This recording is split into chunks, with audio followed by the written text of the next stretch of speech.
रामायण के वध में महाराज विभीषण के राज्याभिषेक के बाद जब श्री राम को माता सीता और लक्ष्मण जी के साथ अयोध्या वापस लौटना था, तब प्रभु श्री राम बहुत चिंतित थे।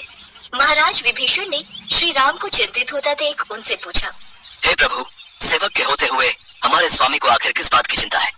विभीषण, हमारे वनवास के 14 वर्ष की अवधि पूर्ण होने में केवल 2 दिन ही शेष हैं, और हमारे छोटे भाई भरत ने ये शपथ ली थी कि हमें अगर अयोध्या पहुंचने में एक भी दिन की देरी हुई तो वो जलती चिता में कूद जाएंगे। हमारा भाई जितना भावुक है उतना ही हठीला भी है, इसलिए हमें इस बात की चिंता है कि हमारे वनवास की अवधि पूरी होने में केवल 2 ही दिन शेष रह गए हैं और अयोध्या बहुत दूर है।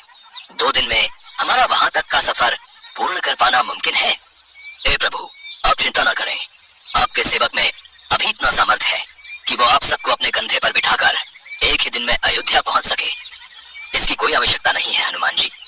आखिर हमारा पुष्पक विमान किस दिन काम आएगा? पुष्पक विमान को जितना बड़ा करना चाहें हम कर सकते हैं, और जितना छोटा करना चाहें उतना छोटा कर सकते हैं। आप सब निश्चिंत होकर उसमें जा सकते हैं। इसके बाद विभीषण उनके कहने पर पुष्पक विमान मंगवाते हैं और फिर उन्हें खुशी खुशी विदा करते हैं। राम, सीता, लक्ष्मण और हनुमान पुष्पक विमान में बैठकर अयोध्या के लिए निकल जाते हैं। रास्ते में राम हनुमान से कहते हैं, हनुमान, लंका पर विजय और वनवास के दौरान जिन लोगों ने हमारी तन मन से सहायता की, हम उन सब लोगों से मिलते हुए अयोध्या लौटना चाहते हैं, और हमें लगता है इन सब में हमें काफी समय लग जाएगा। इसलिए हम चाहते हैं कि तुम शीघ्र अयोध्या जाओ और वहां पहुंचकर भरत को हमारे आने की सूचना दो। जो आज्ञा प्रभु। मैं अभी अयोध्या जाकर भरत को आपके लौटने का सुखद समाचार सुनाता हूँ। इतना कहकर हनुमान अयोध्या की तरफ उड़ान भरते हैं, जबकि प्रभु राम माता सीता और लक्ष्मण के साथ महर्षि के आश्रम की तरफ निकल जाते हैं। कुछ ही देर बाद हनुमान अयोध्या पहुंच जाते हैं। अयोध्या में हनुमान सबसे पहले भरत से मिलते हैं। राम के बिना भरत तो लगभग मृत्युशैया पर ही पहुंच चुके थे। हनुमान भरत से मिलकर राम के जल्दी लौटने का शुभ समाचार उन्हें सुनाते हैं। प्रभु श्री राम 14 वर्ष बाद अयोध्या लौट रहे हैं। आप अयोध्या वासियों के साथ मिलकर उनके स्वागत की तैयारियां कीजिए। जैसे ही भरत को ये संदेश मिलता है, उनको मानो नया जीवन मिल जाता है। क्या मेरे भ्राता राम आ रहे हैं? फिर हर्ष और आनंद में मगन होकर सबको ये संदेश सुनाने लगते हैं। सुनो सुनो नगरवासियों, मेरे भ्राता श्री राम अयोध्या लौट रहे हैं। हम सब के राम अब बस आने ही वाले हैं।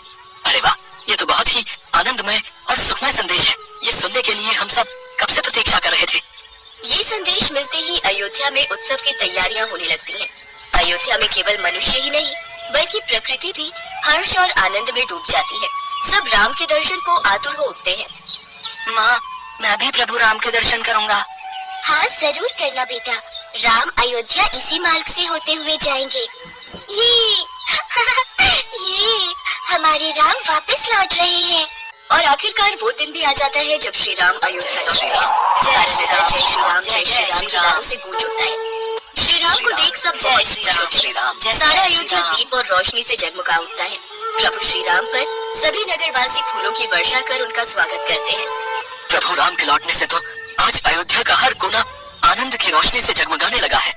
स्वर्ग से सभी देवगण भी पुष्प वर्षा करने लगते हैं। अयोध्या के महल में स्वागत के लिए कौशल्या माँ हाथ में स्वागत की थाली लिए सुमित्रा, भरत, कुलगुरु के साथ खड़ी होती है। लेकिन कैकेयी माता को वहाँ ना पाकर लक्ष्मण कहते हैं, कैकेयी माता कहाँ है? मुझे तो विश्वास ही नहीं हो रहा है कि वो हमारे स्वागत के लिए नहीं आई। फिर राम बिना किसी से कुछ कहे सीधा महल के अंदर जाते हैं। वहीं दूसरी तरफ कैकेयी पश्चाताप के कारण अपने कक्ष में बैठकर आंसू बहा रही होती हैं। तब श्री राम और माता सीता उनके पास जाते हैं और उनके पैर छूने की कोशिश करते हैं। शरण वंदन माता। लेकिन कैकेयी उनसे मुंह मोड़ लेती है और आशीर्वाद नहीं देती। क्या आप अपने पुत्र राम से रुष्ट हैं माता? ऐसा कहकर तुम हमें लज्जित न करो राम। फिर आप औरों के साथ हमें आशीर्वाद देने हमारे स्वागत के लिए क्यों नहीं आई माता?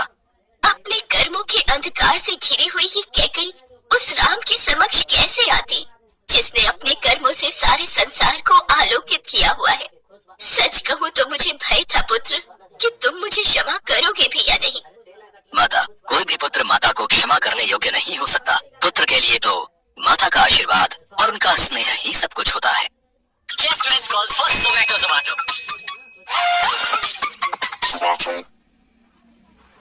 बेटा प्रॉपर्टी में इन्वेस्ट कर ले, प्रॉपर्टी में इन्वेस्ट कर, प्रॉपर्टी में इन्वेस्ट। का आशीर्वाद और उनका स्नेह ही सब कुछ होता है। नहीं नहीं, आशीर्वाद दो पुत्र। मेरे कारण तुम्हें और सीता को कितनी परेशानियों का सामना करना पड़ा है। ऐसे ना कहे माता, केवल आपके कारण ही तो मैं वो अमूल्य निधि प्राप्त कर सका हूँ। साधारण मनुष्यों का जीवन जीकर ही तो उनके सुख दुख का वास्तविक अनुभव प्राप्त हो पाता है। और फिर यदि मैं वनवास नहीं जा पाता तो रावण का वध कैसे होता। और माता, आपके कारण ही तो एक नए राम का जन्म हुआ है। राम की कीर्ति को सारे संसार में विस्तारित करने का श्रेय तो मात्र आपको ही है माता। अब तो आशीर्वाद दे दीजिए माता। फिर कैकेयी अपने आंसू पोंछती है और प्रसन्न होकर राम और सीता को आशीर्वाद देती है। इस माँ का आशीर्वाद है तुम दोनों को। जब भी पुरुष धर्म की बात होगी तो मर्यादा पुरुषोत्तम श्री राम को ही याद किया जाएगा, और जब नारी आचरण की बात होगी तो सब सीता का ही उदाहरण देंगे। ये सुनकर सब खुश हो जाते हैं। फिर कैकेयी माता कौशल्या और सुमित्रा माता के साथ मिलकर प्रभु राम, माता सीता और लक्ष्मण का स्वागत करते हैं। सारा राजमहल दियों की रोशनी से जगमगा उठता है। अयोध्या की इस रोशनी से कार्तिक मास की कालरात्रि भी जगमगा उठती है। उस दिन भगवान राम के अयोध्या आगमन पर उत्तर से दक्षिण और पूर्व से पश्चिम तक जो उत्सव मनाया गया, वही समस्त भारत में दीपावली के त्योहार के रूप में मनाया जाने लगा, और वो आज भी पूरी श्रद्धा और प्रसन्नता के साथ मनाया जाता है।